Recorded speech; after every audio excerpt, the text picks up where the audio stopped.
First of all, let me say how much I'm delighted that you're able to join us and share something of your insights and long-standing expertise around the issues that we're going to explore. So thank you for making the time available for us to do this. Well, obviously, the world has been fixated on what has been happening in terms of Israel's attack on Iran, and then followed up a few days later by the Trump decision to strike at Iran's nuclear facilities. A ceasefire, we'll have to wait and see what happens with that.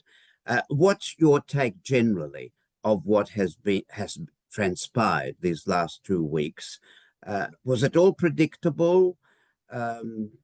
Was this something that Israel was aiming to do and was just looking for a pretext to do it? What's your take on what we've seen unfold these last 2 weeks? Well, first of all, thanks for having me on this conversation. Really important time. I think it's like a turning point in world history, obviously. One of the main effects of Israel's June 13th, Friday the 13th attack on Iran was that it did, for 2 weeks, severely distract attention from the ongoing genocide in Gaza, which has exacerbated during these past weeks. So, that's been a very serious concern, obviously.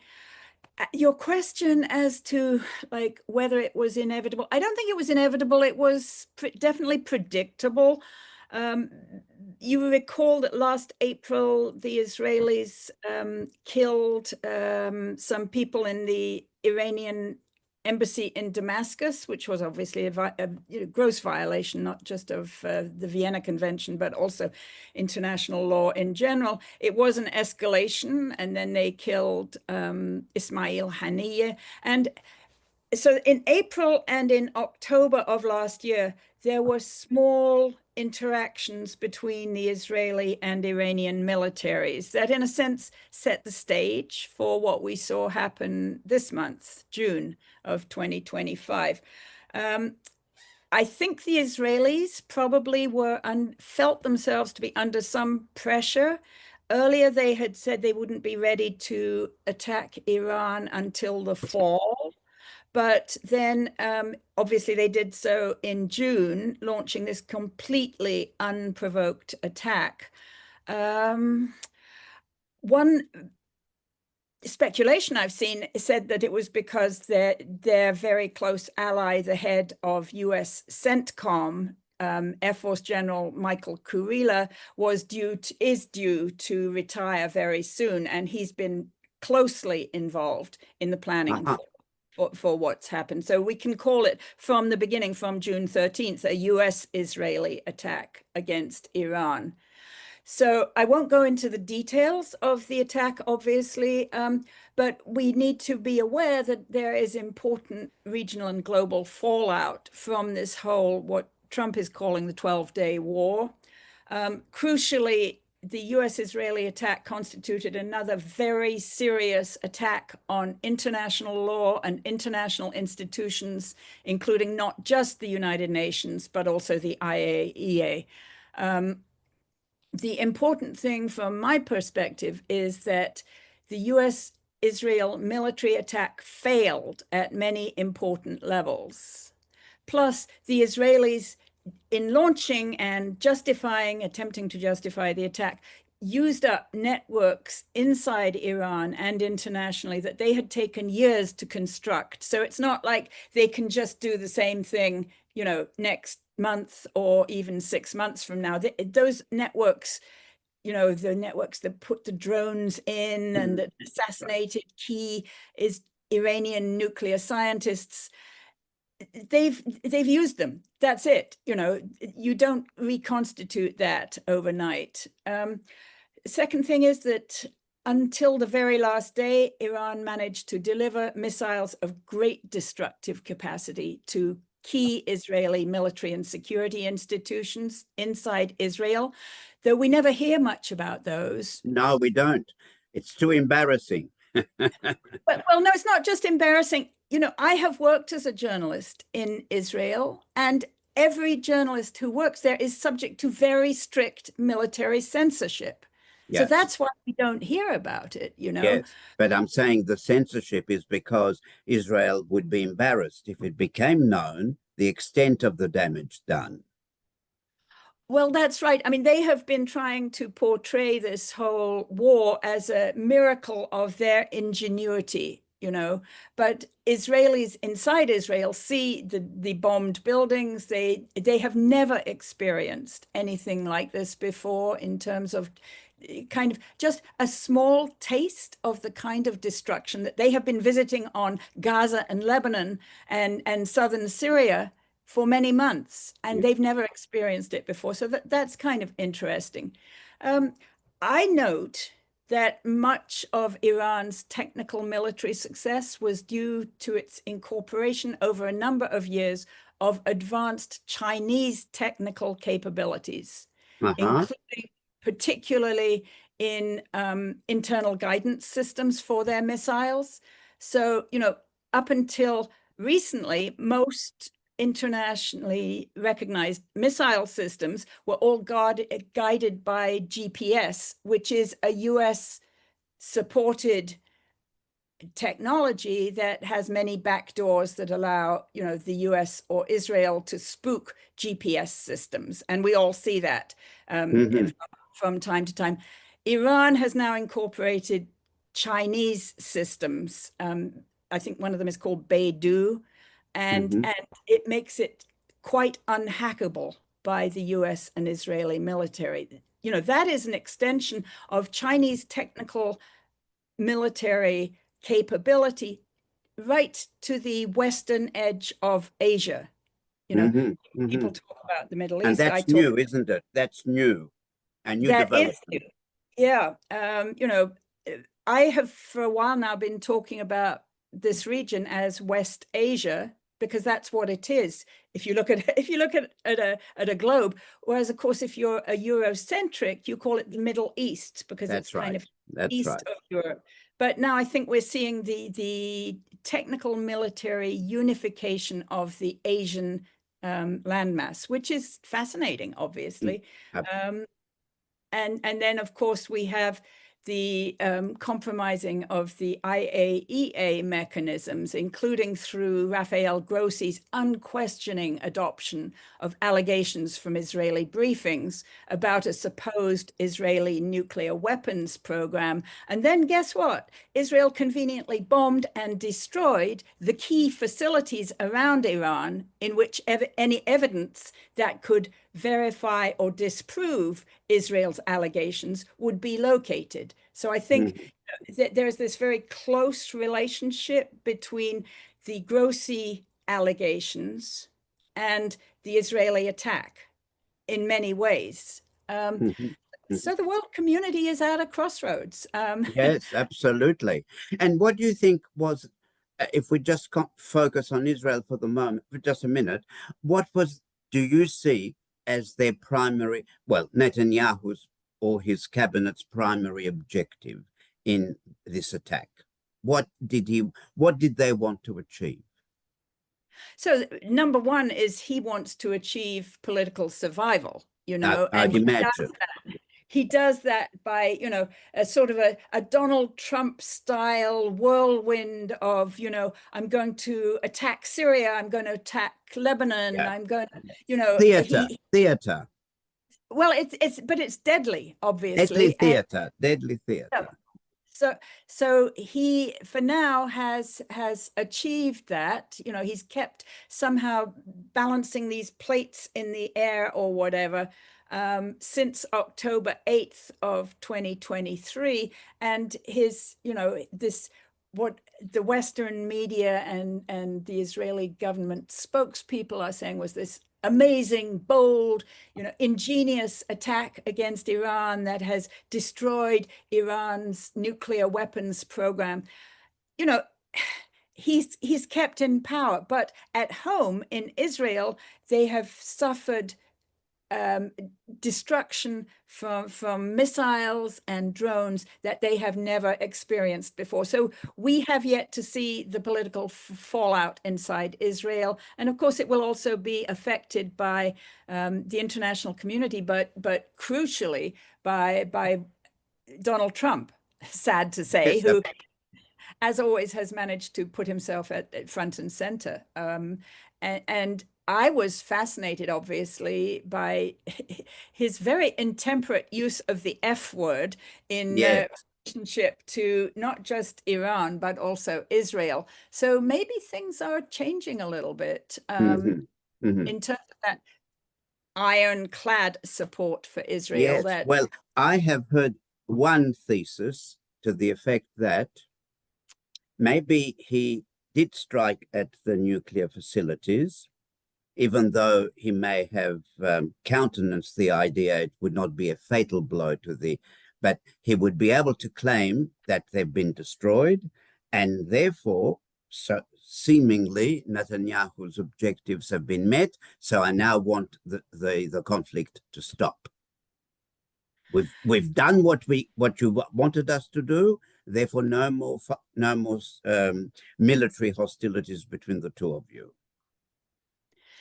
Yes, I think there is a degree, certainly a degree to which that is true, and that actually the whole, B-2 bombers flying around the world, and like that was very theatrical. And then what do we see? We see like 6 little holes in the ground, and nobody knows what is underneath exactly those what the damage has been. Yes. So that is one question. So does Trump now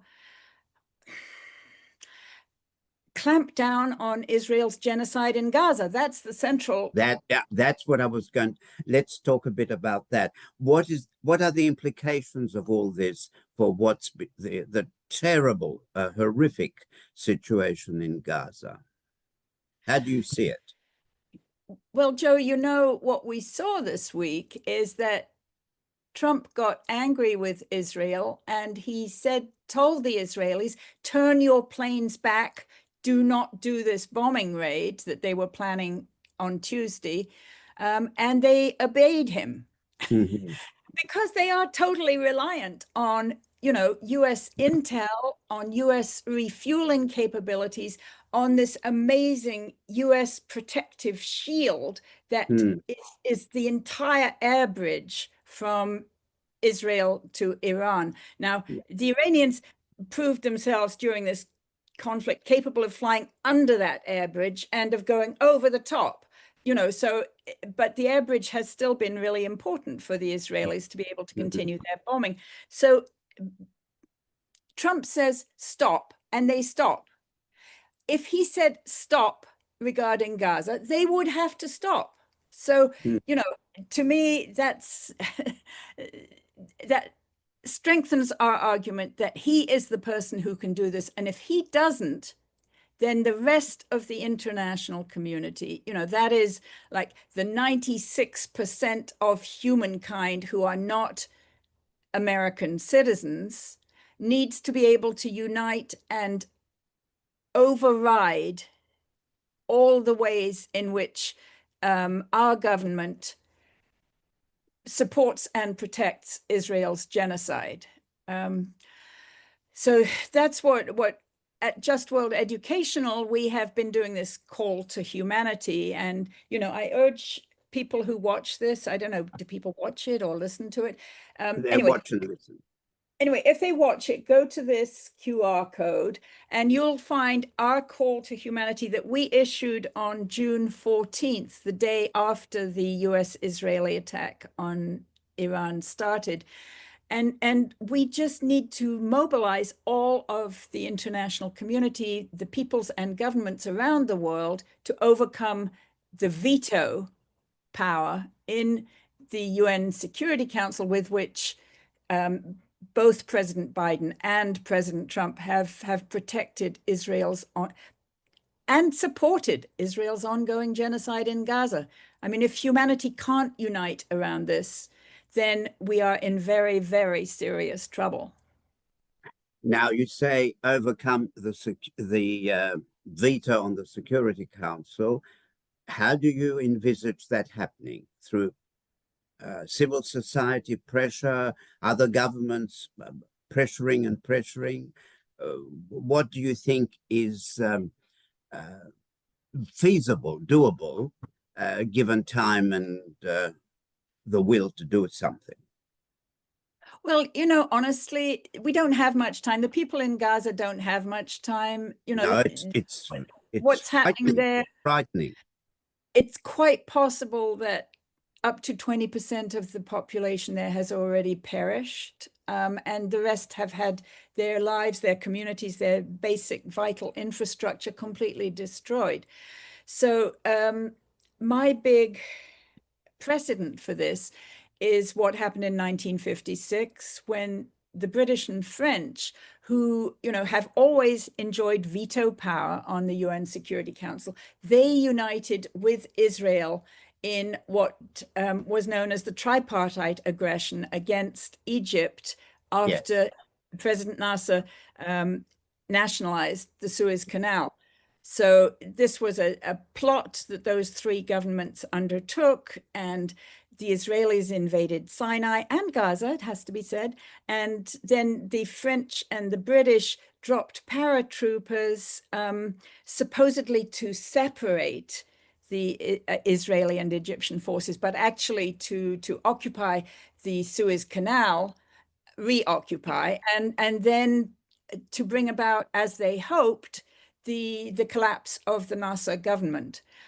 But President Eisenhower here in Washington, D.C., was strongly opposed to that for various reasons. And he used this mechanism called Uniting for Peace, which was a way to circumvent, nullify, or override the British and French veto in the Security Council. So Uniting for Peace is a way of activating the power of the General Assembly to overcome a veto. Now, it was also backed up in his case by very speedy and direct threats to the British and French that he would tank their currencies if they did not withdraw from the Suez Canal.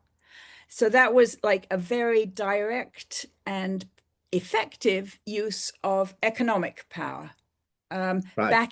backing up what was happening in the Security Council. So is the global majority now in a strong enough position to challenge the US domination of the world economy through its control of the dollar, through its control of the SWIFT system? I hope so. It is declining, isn't it? It's not a shadow of what it used. It's a shadow of what it used to be, economically, especially. Yes, I've looked at the proportion of global GDP that that Eisenhower wielded in 1956. I think it was about 28% of global GDP. And with that, he was able to threaten the British and French. I think, if you look at the BRICS right now, their portion of world GDP is probably quite a lot higher than 28%. So if they could all come together and, bringing, of course, India is always India is fairly pro-Israeli in many ways. Yes, it has been very played a backseat role right through on the whole period that the Gaza conflict has been raging. Yeah, so we need leadership from governments. I would say specifically the Chinese government, which has a leading role in the Security Council, and hopefully also the European governments. I mean, the European governments talk a fine line when it comes to, they're feeling unease about the genocide in Gaza. They want to maybe sanction a few Israeli companies or whatever, but they are not opposing. No, they're not. The genocide, including the British, continue to give vitally needed intel help to the Israeli military from their Akrotiri base in Cyprus. So I think we should have strong demands on all the governments that have vetoes in the Security Council, but also all the other great governments that are in the Security Council and not in the Security Council. For example, the Hague Group, which has already established a kind of a leadership position on implementation of international law regarding Gaza. So I think it's governments and peoples around the world need to be able to find a way to do this. I don't know what other ideas you've heard in this series, Joe, or what other ideas you might have. Well, the question is, isn't it, if you're thinking of Western countries, whether Western governments at this point, especially NATO allies, are prepared to take the US on this issue. And clearly up to this point in time, as you were saying, they haven't been willing to do that. But the things are getting dire, and we've heard, of course, that the EU countries are trying to apply some pressure on food deliveries, which is important, but still only one step among many others that are needed. So there's a long way to go. In relation to governments, why do you think Arab governments have been, on the whole, while making statements and condemning what's been happening, not taking any real action or initiative, even in the General Assembly? Nothing like, for instance, what you've been suggesting, a Uniting for Peace resolution. Has not been on the agenda of even those governments. Where supposedly the feeling on the Arab street would be very much in support of the Palestinian cause. Yes, well, I think this again is an important field of control that has been exercised by the US-Israeli axis. If you're looking at the immediate neighbors of Palestine, you're looking at Egypt and Jordan, both of which are very tightly controlled through US and US-Israeli control mechanisms. Including their security services, their military, their political systems, their economic systems, and everything. I mean, we saw the degree to which the Sisi government in Egypt was prepared to clamp down on the civilian convoys trying to take food to Gaza. Obviously in close coordination with the Israelis and with the Americans.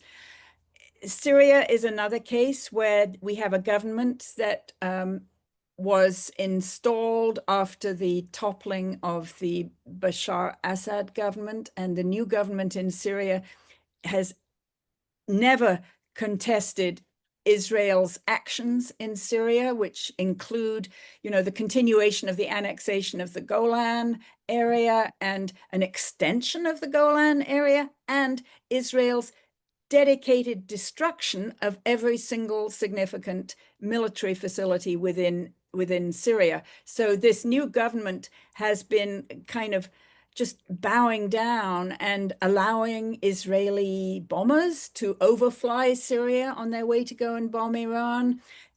I mean, the new Syrian government is very disappointing. Actually, if you're talking about governments that are taking effective action, any noticeable action in support of the Palestinians nowadays, you'd have to say Algeria, to a certain extent Tunisia, but both of those are ways out, in North Africa, far to the west. And then also, intriguingly, all the GCC countries, which 5-10 years ago would have strongly supported any American action against Iran, are now standing back very noticeably from supporting American actions against Iran. And the GCC and its member states have all issued, statements of grave condemnation.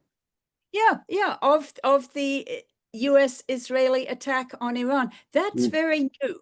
I mean, let's say very new, since 2019. But also, we need to look at Chinese diplomacy in the region, whereby in March of 2023, the Chinese completely, like, gobsmacked, surprised everybody in the world when they announced a reconciliation between Saudi Arabia, which the United States had always considered to be like just in Washington's pocket politically, between Saudi Arabia and Iran. And, you know, to me, that was interesting in a number of ways. It definitely points to a new configuration in that part of West Asia, but also the fact that the Americans and the Israelis, with all their wonderful, you know, technological listening and whatever, they had no idea that this reconciliation was in the works. So their ability to control international communications has been severely dented through mainly Chinese technology, which I think is interesting, because people tend to think that, oh gosh, American technology, you know, augmented by Israel, just knows everything, can control everything, and that, I think we've seen over the past 2 or 3 years that that is no longer the case.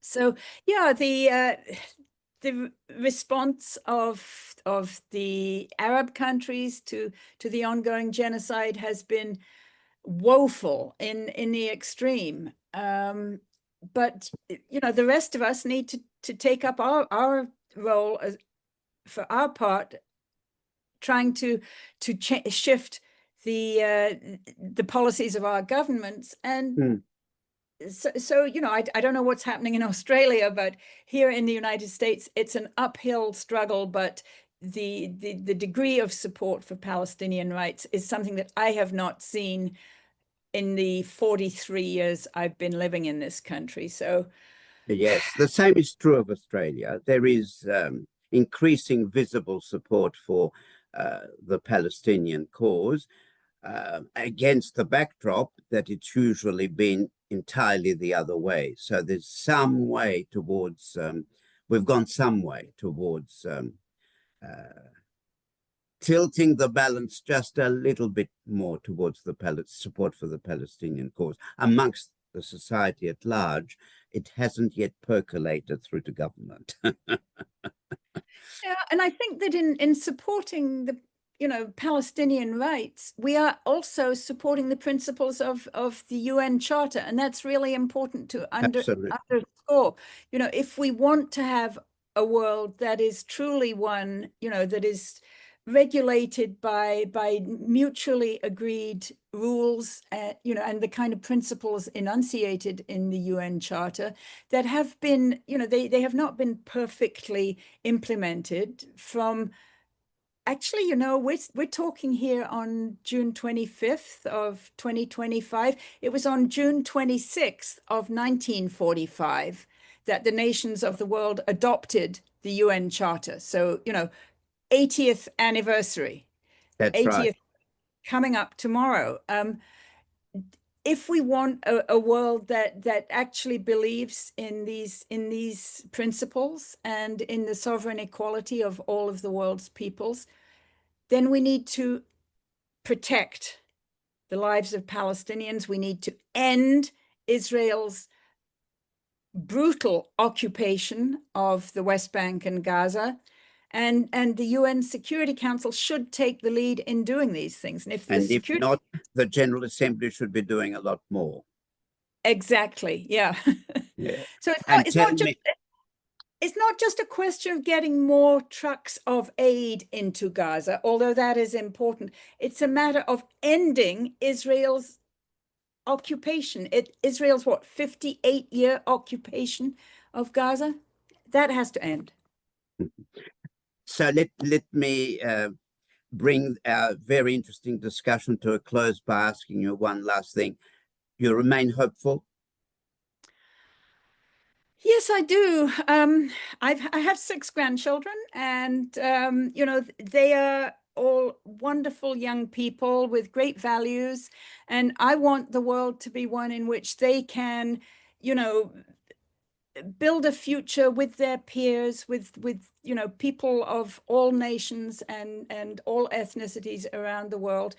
We have to be hopeful, because if we're not hopeful, then we stop acting. And for me, for example, like I mentioned, that this is the most support for Palestinian rights that I've seen here in the United States in the 43 years I've been living here. In those days, it was really hard to say that Palestinians are people, they're not all terrorists, blah, blah, blah. So, I'm a little bit hopeful about changes in US society, but I'm much more hopeful about changes in the global balance. And so I think we need to be part of that. On that very positive note, I want to thank you very much, Helena, for sharing so much of your knowledge and insight, and some things that I don't think many people will have heard at all, if one is to judge by the level of understanding that we have in much of the Western world. So thank you very, very much, and we look forward to keeping in touch. Thank you, Joe. Good to talk with you. Wishing you the very best. Bye.